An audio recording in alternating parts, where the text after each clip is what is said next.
En un momento de dolor extremo, Wanda Maximoff creó un pueblo entero desde cero. Una casa, una vida, 2 hijos, recuerdos, una realidad completa fabricada desde su mente. Después, cuando alguien intentó quitarle eso, arrasó Camartage entero en minutos, derrotando a Doctor Strange y Wong juntos, y a todos los maestros de las artes místicas disponibles. Existe un tipo de magia en el UCM que parece no seguir ninguna de las reglas que rigen a los demás. Pero para entender por qué la magia de Wanda es tan imposible, primero hay que entender cómo funciona el resto de tipos de magia del universo de Marvel, magia asgardiana. El mejor punto de partida es también el más desconcertante, porque los asgardianos no tienen una palabra específica para magia.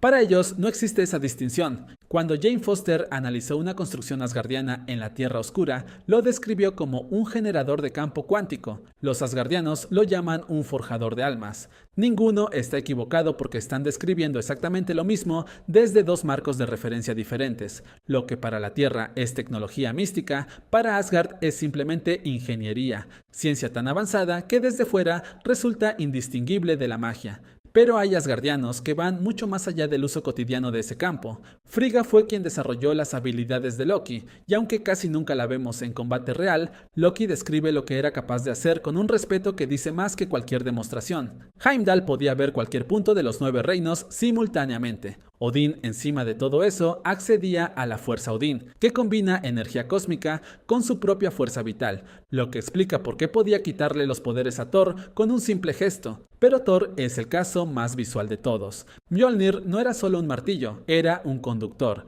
Y Stormbreaker fue lo bastante poderosa como para atravesar el ataque del guantelete del infinito y alcanzar a Thanos incluso cuando ya empuñaba las 6 gemas. El control de tormentas, rayos y fenómenos atmosféricos que Thor demuestra no es tecnología asgardiana en el sentido convencional, es la fuerza Odín canalizada a través de armas forjadas específicamente para ese propósito. Y lo más fascinante de este tipo de magia es que no tiene una forma fija. Odín la usaba para encantamientos de escala planetaria. Loki la concentró en ilusiones tan perfectas que engañaron a Thanos en sus últimos segundos de vida. No hay 2 usuarios que la manifiesten igual. Es personal hasta un nivel que los otros tipos de magia no alcanzan, pero también es un tipo de magia cerrada. Para aprovecharla necesitas esa herencia. Pero la magia que viene a continuación, en cambio, puede aprenderla cualquier ser humano con suficiente disciplina. Y si quieres descubrir hasta dónde puede llegar cuando cae en las manos adecuadas, deja un buen like y suscríbete, porque eso es precisamente lo que vamos a ver ahora. Magia Eldritch. Camartage lleva siglos enseñando algo que, a diferencia de la magia asgardiana, no depende de tu origen, sino de tu mente. La magia Eldritch no se genera desde dentro del usuario, se canaliza desde otras dimensiones a través de la disciplina mental del practicante, lo que significa que su techo teórico depende directamente de cuánto tiempo y esfuerzo hayas invertido en entenderla. La anciana perfeccionó este tipo de magia durante siglos. Strange lo absorbió en meses gracias a una combinación de talento literalmente quirúrgico y una arrogancia que paradójicamente lo obligó a trabajar más duro que nadie. El resultado es versatilidad casi ilimitada, portales interdimensionales que conectan cualquier punto del universo, proyección astral que permite al usuario operar fuera de su cuerpo mientras éste permanece físicamente en otro lugar, construcciones físicas de energía que funcionan como armas, escudos o instrumentos según la situación. Strange atrapó a Dormammu, una entidad que no experimenta el tiempo como el resto del universo, en un bucle temporal que se repetía indefinidamente hasta que Dormammu aceptó negociar. No lo venció por fuerza bruta, sino por comprensión profunda de las reglas de su propio tipo de magia. Y durante la batalla contra el Titán Loco, convirtió lo que parecía un agujero negro en mariposas. Sin duda, uno de los momentos más creativos de toda la saga del infinito, y también uno de los mejores argumentos de por qué la magia Eldritch es el sistema más práctico del UCM. Y hay un detalle que el UCM apenas mencionó, y es que este tipo de magia puede combinarse con otras. Cuando el Strange siniestro mezcló su magia con el Darkhold, el resultado adoptó un tono púrpura oscuro, y cuando Wanda convirtió un látigo de magia Eldritch de Strange en un látigo de magia del caos durante su combate en la Gap Junction, demostró que estos tipos de magia no son compartimentos separados, sino capas de un mismo universo que interactúan. Pero incluso este tipo de magia tiene límites, porque canalizar energía de otras dimensiones implica una pregunta obvia. ¿Qué pasa cuando esa dimensión tiene sus propias intenciones? Magia de la dimensión oscura. La respuesta empieza con el hecho más irónico de todo el UCM místico. La persona que prohibió este tipo de magia era la misma que la usaba en secreto. La anciana canalizó energía de la dimensión oscura durante siglos para extender su vida mucho más allá de lo que cualquier ser humano podría alcanzar. La prohibió porque entendía los riesgos mejor que nadie, precisamente porque lo había vivido. La dimensión oscura es el reino de Dormammu, una entidad que existe fuera del tiempo. Canalizar energía de ese lugar produce resultados que superan con creces lo que la magia Eldritch puede ofrecer. Proximidad a la inmortalidad, habilidades destructivas y capacidades que deforman la realidad a nivel físico. Caecilius recibió suficiente poder para doblar edificios enteros con sus manos y deformar el espacio a su alrededor. Pero sus ojos quedaron en el contorno con un tono oscuro morado permanente, debido a la corrupción física provocada por canalizar energía de la dimensión oscura de Dormammu. Y ese es el problema, la conexión. Tocar la dimensión oscura crea un vínculo con Dormammu, y ese vínculo, sin el dominio que tenía la anciana, termina consumiendo al usuario.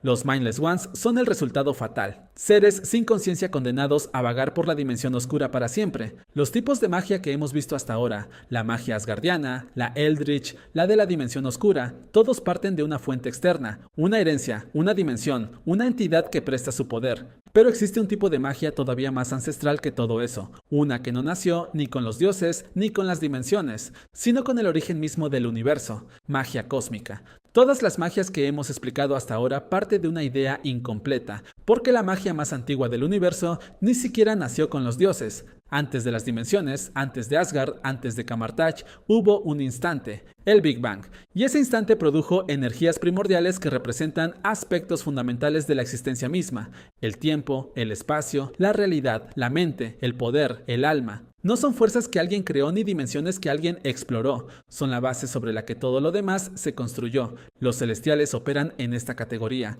Sus capacidades no son tecnología ni hechicería, sino acceso directo a esas fuerzas primordiales, lo que explica por qué pueden juzgar civilizaciones enteras y destruir planetas como acto rutinario.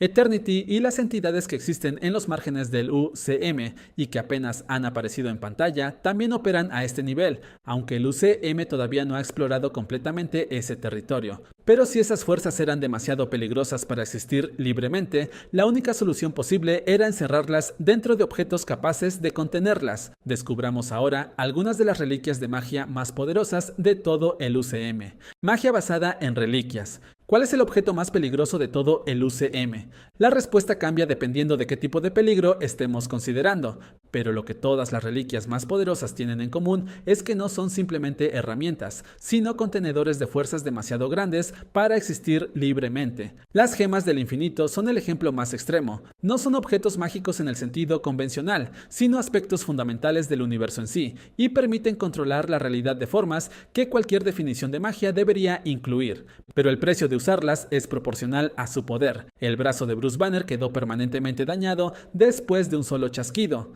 El de Thanos también. Y Karina no le salió muy bien que digamos cuando tocó la gema del poder. Una magia cósmica que puede hacer cualquier cosa, pero también puede destruir a quien lo empuña. El Darkhold es diferente.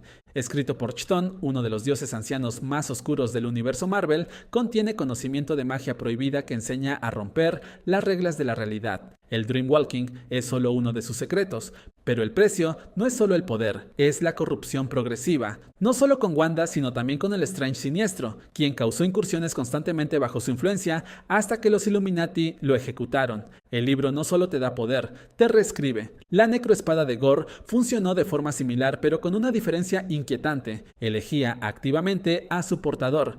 Vinculaba su fuerza vital a la hoja, le otorgaba capacidades para matar dioses y lo corrompía con una obsesión creciente. No era un arma que Gore usaba, era un arma que usaba a Gore. Los 10 anillos son la reliquia más antigua que conocemos en la Tierra. Chu Wenwu los encontró en la Edad Media, y al ponérselos descubrió que habían detenido su envejecimiento. Vivió durante 1000 años, construyó un imperio y derrocó gobiernos. Cuando Shang-Chi los usó para matar al Morador de la Oscuridad, los anillos emitieron una señal que Wong, Captain Marvel y Bruce Banner detectaron desde la Tierra. Algo en el universo estaba esperando que esos anillos volvieran a activarse. Esa historia todavía no se ha contado. El ojo de Agamotto fue durante siglos el contenedor de la gema del tiempo, pero incluso sin la gema dentro, tenía capacidades propias. Sin la gema, permite ver a través de ilusiones, disfraces y engaños, rastrear rastros mágicos y emitir una luz que disipa cualquier forma de magia oscura. Y con la gema obtiene manipulación de tiempo. Strange lo usó para atrapar a Dormammu en el bucle temporal que ya conoces. Y luego está la capa de levitación, que es técnicamente una reliquia, pero de una naturaleza completamente diferente a todo lo anterior. No tiene el poder destructivo de ninguna de las que acabamos de ver, pero lo que tiene es conciencia propia. Eligió a Strange. Lo protege de amenazas que él no ha detectado todavía, y durante el enfrentamiento con Thanos intentó impedir que cerrara el puño con el guantelete. Una reliquia que decide es cualitativamente distinta a una reliquia que obedece, y ese detalle apunta a algo importante. El poder más difícil de contener no es el que está encerrado en un objeto, sino el que no necesita ninguno. Y si has llegado hasta aquí, deja un buen like y suscríbete, porque por fin vamos a responder por qué la magia del caos de Wanda es tan imposible. Magia del caos. Volvemos al principio. Westview. Kamar-Taj, la realidad doblándose como papel. Ahora que conoces los asgardianos heredan su magia de generación en generación, vinculada a su biología y su linaje. Los maestros de las artes místicas abren una puerta hacia otras dimensiones y canalizan la energía que entra por ella. Dormammu presta su poder a cambio de un vínculo que eventualmente consume al usuario, y las reliquias almacenan fuerzas primordiales en objetos físicos que alguien tiene que sostener y dirigir.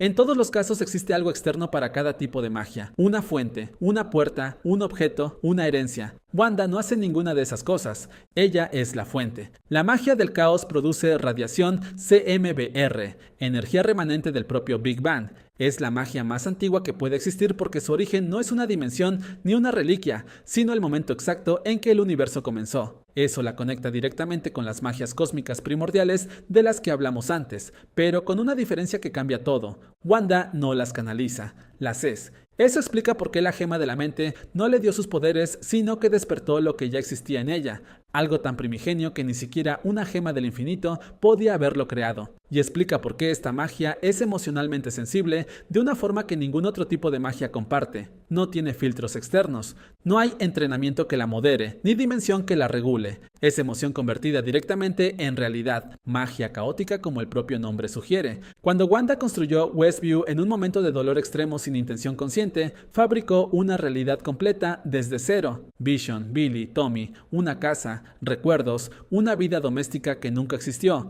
todo capaz de afectar físicamente a los habitantes del pueblo. A diferencia de la magia Eldritch, que crea construcciones de energía que desaparecen cuando el hechicero las suelta, lo que Wanda creó era real en todos los sentidos medibles. Eso ya no es un hechizo, sino creación. Y cuando usó esa misma magia con intención durante el asedio de Kamar-Taj, Strange y Wong, con todo el arsenal de los maestros disponible, no tuvieron ni la mínima posibilidad. Por otro lado, incluso Kevin Feige lo confirmó. Wanda iba a matar a Thanos si él no hubiera actuado de forma desesperada en Endgame, el mismo Thanos que en ese momento ya empuñaba la magia cósmica de 4 gemas del infinito.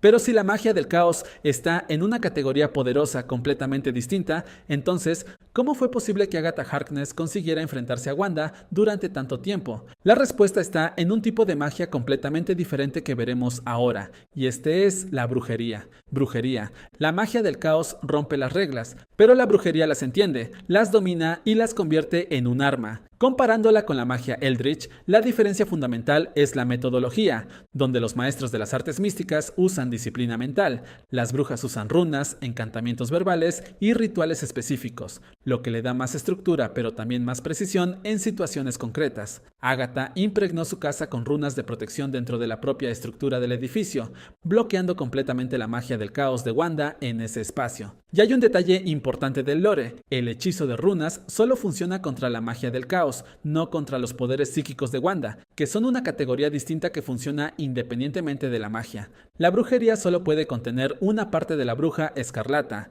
pero eso ya es notable. Wanda eventualmente aprendió ese mismo hechizo y lo usó contra Agatha, bloqueándola dentro del Hex que ella misma había creado. Vaya que ese fue un momento que Agatha no anticipó. El repertorio de Agatha incluye telequinesis, manipulación mental y la capacidad de convertir la magia de otros en su contra, lo que la convirtió en la única persona capaz de igualar a Wanda antes de que ésta desbloqueara completamente su identidad. La brujería no necesita ser la magia más poderosa, sino en ser el más inteligente en cómo se usa.